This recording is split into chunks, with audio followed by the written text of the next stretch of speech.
ناظرین، کیا الطاف حسین واقعی بیمار ہیں اور اتنے سیریس بیمار ہیں جتنا دکھایا جا رہا ہے، یا اس کے پیچھے کوئی کہانی ہے، کوئی سازشی کہانی ہے؟ اس پہ بات کرتے ہیں۔ اور پھر یہ کہ پاکستان کی حکومت اور اسٹیبلشمنٹ انہوں نے کیا سوچا ہے، یہ جو آئے دن بلوچستان میں جو کچھ ہو رہا ہے اور پوری دنیا میں ہماری سبکی ہو رہی ہے اور انڈیا تالیاں اس پہ بجاتا ہے اور خوش ہوتا ہے، تو پاکستان نے آخر کچھ کرنے جا رہا ہے یا اسی طرح سے ہی یہ سارا سین چلے گا؟ اور ان لوگوں کو جو مارے گئے ہیں کسی طرح سے بچایا بھی جا سکتا تھا، ان پہ بات کرتے ہیں میاں طاہر حاضر خدمت۔ دیکھیں، سب سے پہلے تو یہ ہے کہ یہ جو واقعہ ہوا ہے یوب کے قریب اور پاکستانیوں کو پنجابیوں کو بسوں سے اتار کے ان کی آئیڈینٹیفیکیشن کر کے ان کو لے جا کر ان کو گولیاں ماری گئیں،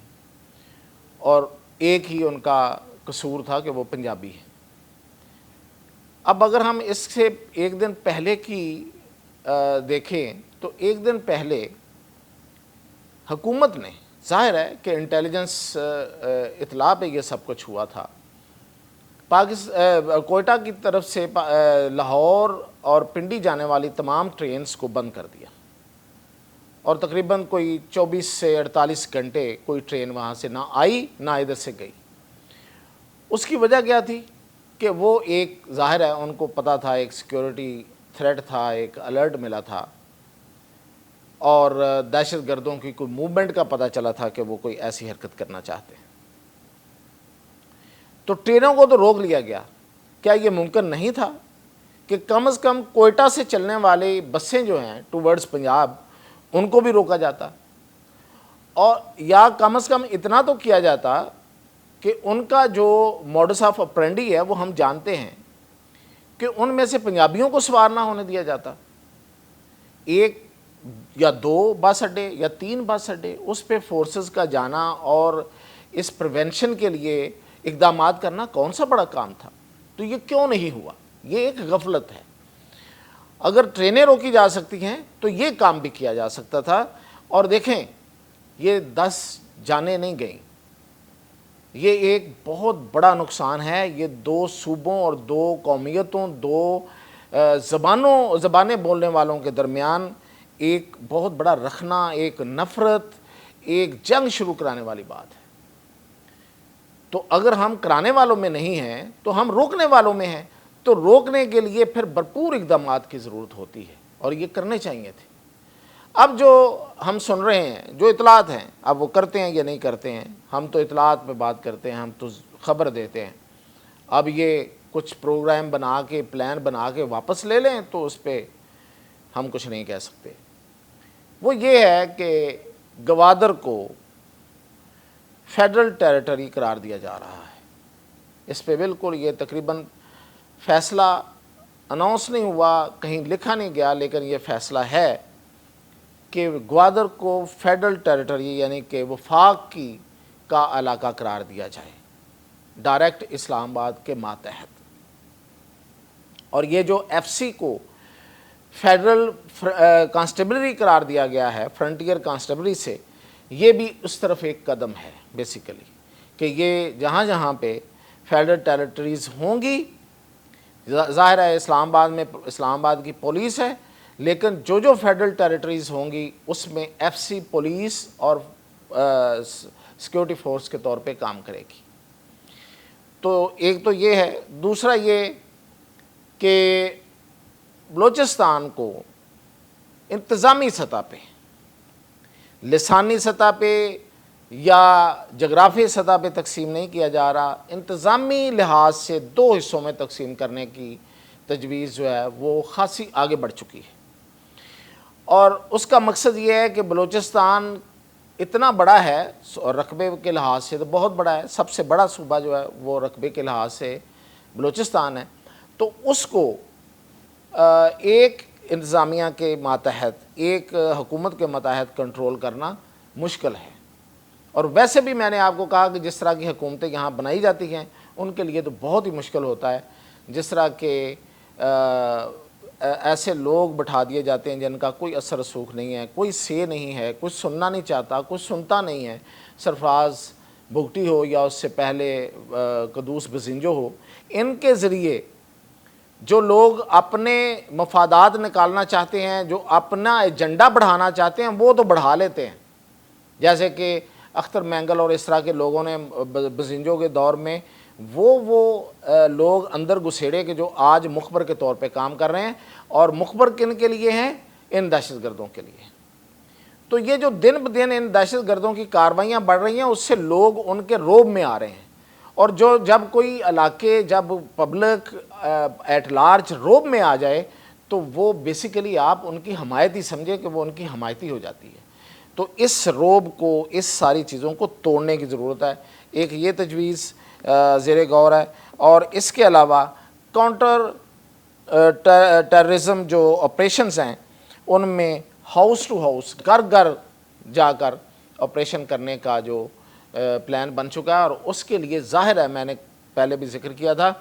کہ وہ کچھ علاقے جہاں پہ یہ لوگ چھپتے ہیں, پناہ لیتے ہیں, ان علاقوں میں جو آبادیاں ہیں ان کو خالی کرانا پڑے گا, ان کو آئی ڈی پیز بنانا پڑے گا. پھر وہاں پہ جا کے ایک ایک گھر کی تلاشی لے کے ان کا صفایا کیا جائے گا. اس کے علاوہ جو اقدام کیا جا رہا ہے وہ یہ ہے کہ ریئل ٹائم سرویلنس کی جا رہی ہے, یعنی کہ ڈرونز کے ذریعے اور راڈارز کے ذریعے ان کی سرویلنس جو ہے وہ کی جائے گی. اور یہ باقی جو سائبر نیٹ ہے, یعنی کہ انٹرنیٹ کے ذریعے کہ کون کہاں موو کر رہا ہے, کیسے موومنٹ ہو رہی ہے, کس کو کون سپورٹ کر رہا ہے, یہ اس کی جو سرویلنس ہے وہ زیادہ بڑھائی جائے گی. اور اس کو انفورس اس طرح سے کیا جائے گا کہ باقی سب کے لیے شاید انٹرنیٹ بند ہو, لیکن اس کام کے لیے انٹرنیٹ کی سپیڈ اور اس کی جو بینڈ ویڈتھ ہے وہ بڑھائی جائے گی. اور بلوچستان میں جو کیوس ہے اس وقت, کہ جو ایک افراتفری اور انتشار کی صورتحال ہے, اس کو ختم کیا جائے گا. اور اس کے لیے پولیٹیکل جو ایک پروسیس ہے اس کا بھی آغاز کرنے کا سوچ رہے ہیں. میں تو بار بار کہہ رہا ہوں حکومت بدلیں اور کوئی تگڑا سردار لائیں جو سب سرداروں کو ایک جگہ پہ بٹھا کے یہ معاملات کو طے کیا جا سکے. اور پھر یہ کہ جو بیرون ملک سے آئے ہوئے, میں نے آپ کو کہا تھا کہ یہاں پہ بیرون ملک سے آئے ہوئے دہشت گردوں کی ایک بڑی تعداد ہے اس وقت.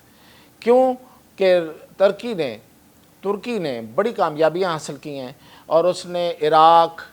ترکی کے اندر, ایران ایون, اور شام میں جتنے کرد تھے ان سے ہتھیار پھینکوا لیے ہیں. لیکن ظاہر ہے کہ وہ کرد جو اپنے آپ کو بلوچ بھی کہتے ہیں, یہ بلوچ جو اپنے آپ کو کرد بھی کہتے ہیں, ان کا آپس میں ایک بڑا لنک رہا ہے ماضی میں, بلکہ ابھی کچھ عرصہ پہلے ابھی بھی رہا ہے, ابھی بھی ہے شاید, کیونکہ وہ تو ابھی کل پرسوں کی بات ہے کہ انہوں نے ہتھیار پھینکے ہیں. تو وہ جو لوگ جو وہاں پہ ابھی نہیں راضی ہتھیار پھینکنے میں, ظاہر ہے پورا گروپ تو ہتھیار نہیں پھینکتا ہوتا, کچھ لوگ ناراض ہوتے ہیں اس معاملے پہ, تو انہوں نے رخ کر لیا ہے پاکستان کا, اور وہ اس ایریے میں موجود ہیں. وہ عراق سے بھی آئے ہوئے ہیں, وہ شام سے بھی آئے ہوئے ہیں, اور وہ ایران سے بھی ہیں. ابھی جیش العدل کی بھی ایک جھڑپ ہوئی ہے ایرانی فورسز کے ساتھ, اور 6 لوگ ان کے مارے گئے ہیں. تو یہ جو باہر سے آئے ہوئے ہیں, اور ادھر سے ٹی ٹی پی ان کی سپورٹ کر رہی ہے, اور ٹی ٹی پی کے لوگ جو ہیں وہ آ کے ملے ہوئے ہیں. تو ایک بہت بڑا یہ کٹ ہے, بہت بڑا یہ وہاں پہ ان کی پریزنس ہے, بڑی تعداد میں ہیں, ان کو سپورٹ ہے, ان کو پیسے مل رہے ہیں, ان کو انٹیلیجنس مل رہی ہے, ہر چیز ہے, اسلحہ مل رہا ہے. تو اس کو, اتنے بڑے نیکسس کو توڑنا جو ہے وہ بہت مشکل بھی ہے اور بہت ضروری بھی ہے اس وقت. تو یہ تھے اہم اقدامات جو اب تک میں نے آپ کو بتانے تھے کہ کیے جا رہے ہیں. لیٹ سی ہوپ سو کہ یہ ہو جائیں گے انشاءاللہ, اور ان پہ کام شروع ہو جائے گا. اور جو رٹ ہے پاکستان کی حکومت کی اور عوام کے لیے جو افراتفری اور ایک انتشار کا ہے, وہ رٹ ثابت ہوگی اور انتشار جو ہے وہ ختم ہوگا. اب آتے ہیں کہ کیا الطاف حسین واقعی بیمار ہیں یا مطلب اتنے بیمار نہیں ہیں جتنا شو کیا جا رہا ہے, اور ان کے متعلق جو خبریں پھیل رہی ہیں سوشل میڈیا پہ, وہ جس طرح پہ سوشل میڈیا پہ ڈس انفارمیشن ہوتی ہے وہ والی کیمپین ہے, یا اس کے بھی پیچھے کوئی سازش ہے. تو اس پہ جب ہم نے مختلف جگہوں پہ رابطہ کیا تو ہمیں یہ پتہ چلا کہ کچھ لوگ یہ کہہ رہے ہیں جو کہ ذمہ دار لوگ ہیں کہ الطاف حسین بیمار ہیں، لیکن اتنے زیادہ بیمار نہیں ہیں کہ جس طرح کی خبریں باہر پھیلائی گئیں، اور ان خبروں کے پھیلانے کا اور پھر کہ ان کی ڈیتھ کے بارے میں کہ یعنی کہ وہ اللہ کو پیارے ہو گئے، اس طرح کی خبریں دے کر یہ بیسیکلی وہ سرکلز کہہ رہے ہیں جن سے ہماری بات ہوئی کہ یہ دراصل ایک ٹیسٹ تھا، ایک ٹیسٹر مارا گیا اور یہ کراچی میں ٹیمپریچر چیک کیا گیا کہ الطاف حسین کے بارے میں لوگوں کی کیا رائے آتی ہے، کیا لوگوں میں ایک کوئی لہر اٹھتی ہے، لوگ اس پہ کوئی بہت تشویش کا میں مبتلا ہو جاتے ہیں، کوئی لوگ باہر آ جائیں گے، یا لوگ جو ہیں وہ کوئی فکر مندی میں اکٹھے ہو جائیں گے۔ یہ ایک ٹیسٹر بھی تھا، اور لیکن ہم نے دیکھا کہ اگر یہ ٹیسٹر تھا، اس پہ یقین کرنا یا نہ کرنا تو ابھی مشکل ہے اس بات پہ، لیکن اگر یہ ٹیسٹر تھا تو وہ کامیاب نہیں ہوا، اور اگر یہ ٹیسٹر نہیں تھا اور یہ روٹین کی ڈس انفارمیشن تھی جو سوشل میڈیا پہ رہتی ہے، تو پھر یہ افسوسناک ہے کہ اس طرح سے کسی کے بارے میں غلط خبریں دینا۔ لیکن اگر اس کے پیچھے کوئی بہت بڑا اسی طرح کی سازش جو بتائی جا رہی ہے تو وہ تو ہمیں کچھ نظر نہیں آیا۔ الطاف حسین جو ہیں سو فار ہاسپٹل میں ہیں، ابھی ان کی کہا جا رہا ہے کہ کنڈیشن جو ہے وہ بہت زیادہ سٹیبل تو نہیں ہے، لیکن وہ مطلب بیمار ہیں اور شدید بیمار ہیں، لیکن جو افواہیں پھیلائی گئیں وہ والی کوئی بات نہیں ہے۔